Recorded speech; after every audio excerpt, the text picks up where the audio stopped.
이 시간을 통해서 주님의 은혜가 여러분 가운데 충만하게 임하길 간절히 소망합니다. 아멘. 우리는 지금 주현절기를 보내고 있습니다. 주현절기의 의미가 무엇입니까? 예수님께서 자신이 그리스도이심을 나타내셨다 하는 건데요.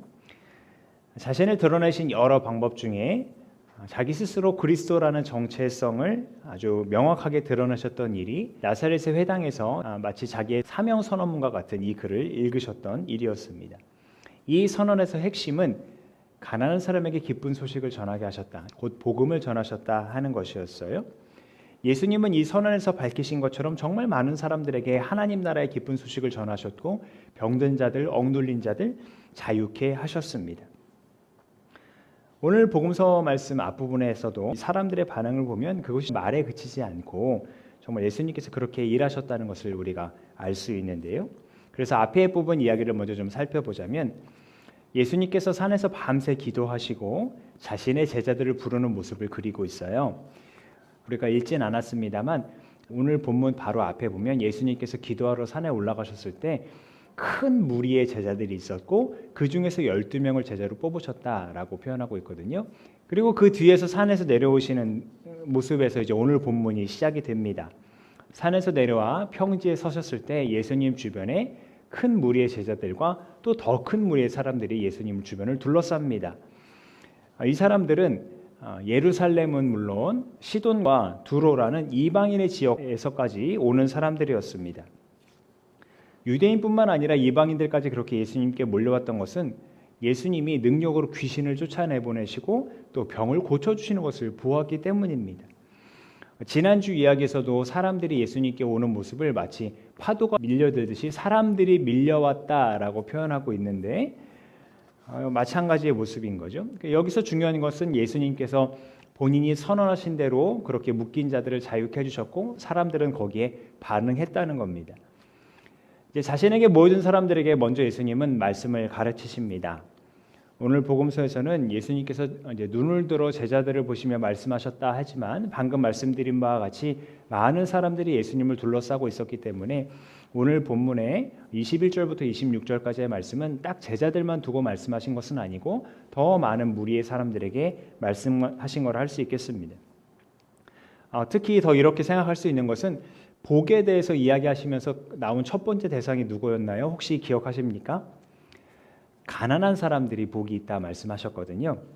이사야 선지자의 글을 읽으시면서 기쁜 소식을 전하겠다 한 대상, 그 가난한 사람들을 첫 번째 복이 있는 사람들로 지목하셨습니다. 그러니까 예수님의 말씀을 듣는 대상들은 제자들을 포함하여 그 주변에 절박한 심정으로 몰려든 사람들이다 생각할 수 있는 거죠. 절박하다라고 제가 지금 표현했는데요. 그것은 예수님께 치료받고자 몰려든 사람들의 몸이 아프거나 혹은 귀신에 들려서 정신이 온전치 못한 사람들이었기 때문이에요. 근데 이것이 절박한 것과 무슨 상관인가? 또 가난한 것과 무슨 상관인가? 지금도 그렇습니다만 당시에는 얼마나 더 그랬을까요? 몸이 아프면 제대로 일을 하지 못했을 겁니다. 몸이 아픈 사람들은 부정한 사람이다 그렇게 취급했거든요.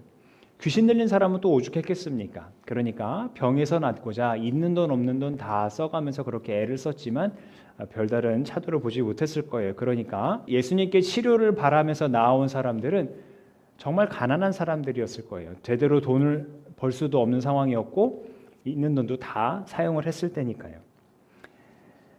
그러니까 지금 이 상황에서 이 무리의 절박함은 가난함과 진배 없었고요. 그들의 가난함은 절박함의 또 다른 표현이었던 거예요. 그런데 그 가난한 자들에게 예수님께서 복을 선포하시는 거예요. 하나님 나라가 너희의 것이라고요.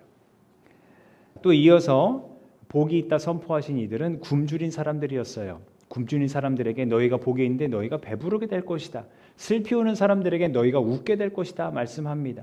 또 사람들에게 미움받고 인자, 곧 예수님 때문에 욕을 먹고 핍박당하고 배척당하는 사람들도 복이 있을 것인데 하늘의 상이 클 것이다 라고 말씀하십니다. 그런데 여러분 가만 한번 생각해 보면 좀 의문이 들지 않습니까?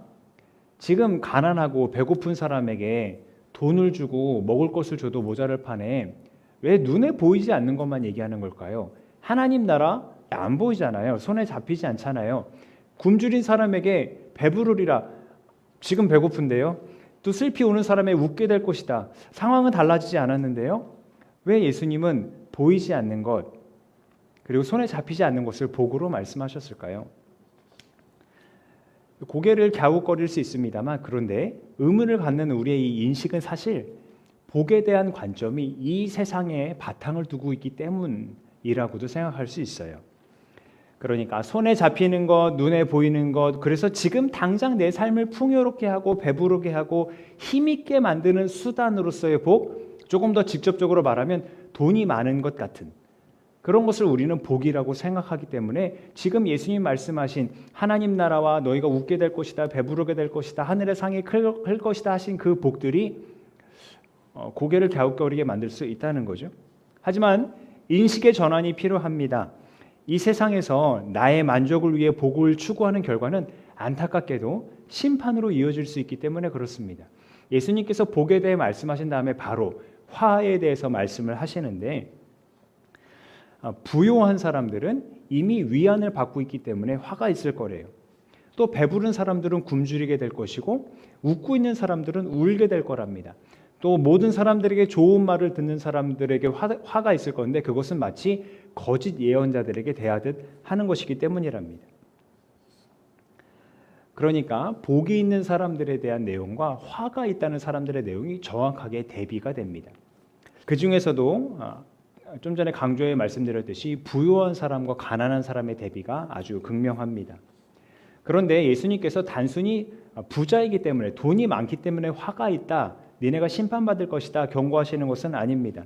아브라함처럼 믿음으로 부를 받은 사람도 있고 또 성경에서도 너희가 풍요롭게 될 것이다 약속하신 말씀이 있기 때문에 그렇습니다. 다만 오늘 본문에서 이 부유한 사람들과 가난한 사람을 대비시키는 것이 하나의 힌트가 될 거예요. 야고보서의 질책에서도 우리가 알 수 있는데요. 우리 이 말씀을 같이 한번 읽어볼까요? 시작. 그런데 여러분은 가난한 사람을 업신 여겼습니다. 여러분을 압제하는 사람은 부자들이 아닙니까? 또 여러분을 법정으로 끌고 가는 사람도 부자들이 아닙니까? 여러분이 받드는 그 존귀한 이름을 모독하는 사람도 부자들이 아닙니까? 이렇듯 예수님이 지목하신 이 부유한 사람들은 가난한 사람들을 불쌍히 여기지 않고 오히려 그들에게서 착취했을 가능성이 매우 큽니다. 그렇게 이 땅에서 자신들이 가진 이 부로 위안을 삼지만 그것은 영원히 이어질 수 없는 것이라고 경고하시는 거고요.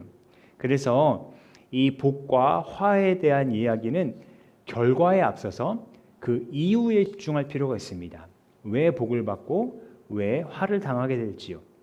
그러니까 지금 예수님 앞에 있는 제자들과 사람들이 왜 가난한지, 왜 굶주린지, 왜 슬피 우는지, 왜 핍박을 받는지 우리는 주목해야 한다는 거예요. 그들이 그렇게 되는 이유는 예수님 때문이에요. 예수님 이름 때문에 그들은 가난하게 되었고 굶주리게 되었고 울게 되었고 핍박받게 되었어요. 그러면 예수님의 모습은 어떠셨을까? 예수님께서는 이 땅에 오셔서 자신을 나타내실 때 영광스러운 모습으로 나타내시기도 했지만 결국 많은 사람들에게 하나님 나라를 선물로 주시려고 스스로 가난하게 되셨고 스스로 굶주리셨고 스스로 울게 되셨습니다. 그리고 끝내 종교 지도자들에게 핍박을 받으셨고 십자가에 못 박혀 죽으셨습니다. 성경대로 우리의 죄를 대신해 그렇게 십자가를 지셨어요. 그러나 역시 성경대로 그 무덤에서 사흘 만에 살아나셨습니다. 그래서 오늘 서신서에서는 이 주님의 부활에 대해서 이야기를 하고 있어요. 사도 바울은 이 편지글에서 몸의 부활에 대해서 거부하는 사람들에 대해서 반박하고 있는데요. 이 죽은 사람의 부활이 없다면 그리스도의 부활도 없었을 거라고 강조합니다.